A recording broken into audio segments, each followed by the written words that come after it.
Have you been knocked down and felt like you couldn't get back up? I used to be the president of that club. I had to learn to put on my big girl pants because life doesn't always give us what we planned or hoped for. We spend a lot of time wanting, wishing, dreaming for what we want. Love, a great career, kids, adventure, travel, food, friends. I want to start a conversation with you today about what it really means to face life and all it brings, the good, the bad, and the ugly.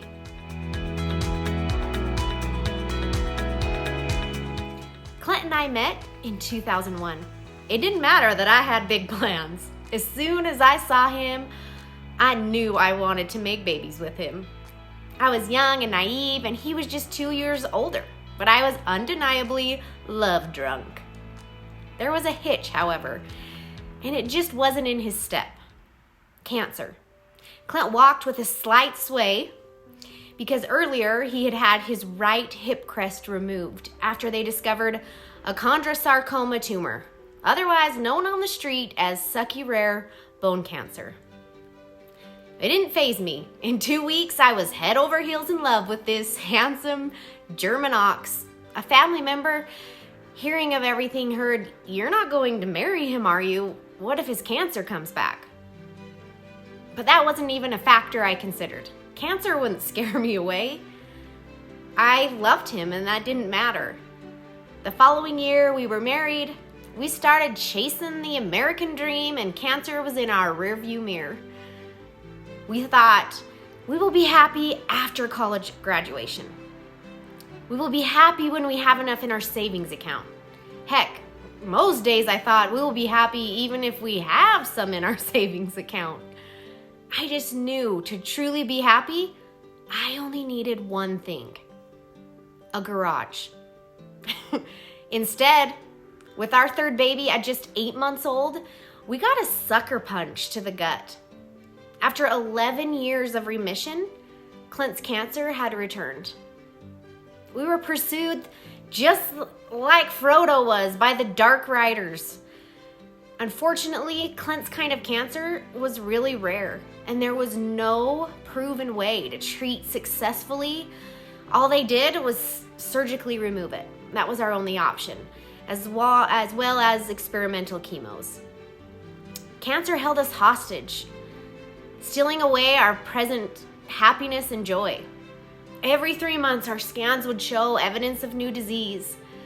We were ready for another surgery or recovering from a previous one. Cancer had not only taken hold of our happiness, but it had decided to build a metropolis in my dream man as he fought his hardest to show up every day for his tribe. But we held out hope that we would get a miracle. Who needed a garage? My happiness conditions changed. There was only one prerequisite now for happiness, I thought. I knew for sure I could be happy when his cancer was gone. I was a business owner, caretaker, mother of 3. I found myself eating my feelings. I was depressed and 30 pounds overweight. We decided when I looked in the mirror one day that I was going to quit wasting the time that I had now by pining away for what might happen. I decided to exercise and take care of myself. I hated to run, but I put my sneakers on for road therapy and crossed the finish line of 2 marathons and over 10 half marathons. I could run for Clint because he couldn't. I'm tired didn't seem like an adequate excuse for me to sit on the couch anymore when I would look over at Clint, wishing he could exercise and using an oxygen cannula to get air. As the weight and depression faded, a realization hit me. If I just waited for cancer to be gone to be happy, I might never be. We decided we would choose happiness, even though our life was considered by many to not be worthy of happiness. The more we chose to focus on the good, the more good we had and the happier we became. In March of 2014, we were told cancer had spread to his lungs, and we learned that happiness wasn't conditional on our extenuating circumstances. We had learned the secret to happiness. It is within our grasp at all times, independently of our problems or successes, and so is it for you. We looked for every opportunity to respond to bad news with, "At least our pets' heads aren't falling off." Clinton got progressively worse, and our happiness increased. How is that possible? Because we discovered it is not what life brings to you, it is what you bring to life.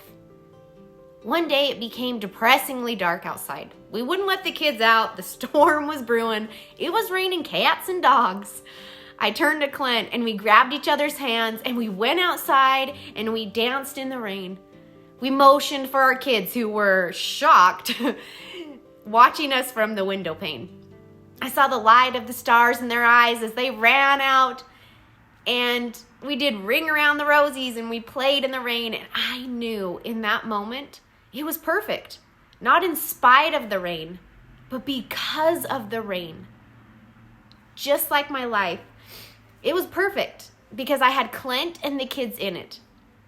I didn't need a clean scan or a clean house to make me happy any longer. Clint ended up having 12 surgeries, endless rounds of doctor's appointments, experimental chemos. His body started to look like a surgical roadmap. He passed away in 2015. Would you want to know when you are going to die? Newsflash, we are all terminal. But here's the key that Tolkien himself shared. All we have to do is decide what to do with the time that is given to us. I want to share 3 tips to help you put on your own big girl pants. The secret to happiness is appreciating the small things that light up our life. The touch of a loved one, the warmth of the sunshine, the giggle of little children. Gratitude is an actual power. Remember all the hard things you've already accomplished. Remember what you've overcome in your lifetime. This can give you hope. That can make it so you can make it through another hard time. You can choose to see the light, even in the darkest of times. Guy Finley says, if you want light to come into your life, you need to stand where it's shining. I learned life isn't the things that make us happy. It isn't the places we go, the people we go with. We can choose to see the light. We can choose to be the light. Like a wise wizard once said, some believe it is only great power that can hold evil in check. But that is not what I have found. I have found it is in the small deeds of everyday, ordinary folk that keep the darkness at bay. There's light and happiness all around you, even in the darkest of times. I know it.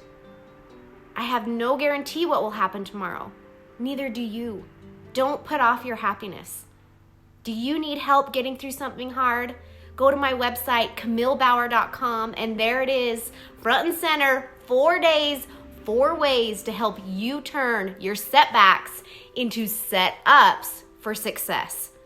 I have learned through a hard knock life that you can choose to be happy. Life can punch you in the gut. It can leave you thinking and keep going, how can I do this? But I'm telling you, the hardest of times are gift-wrapped opportunities for you. If you choose to accept that gift, if you choose to view it as an invitation, if you RSVP to that invitation, you will be stronger, more capable to tackle any challenge that comes your way.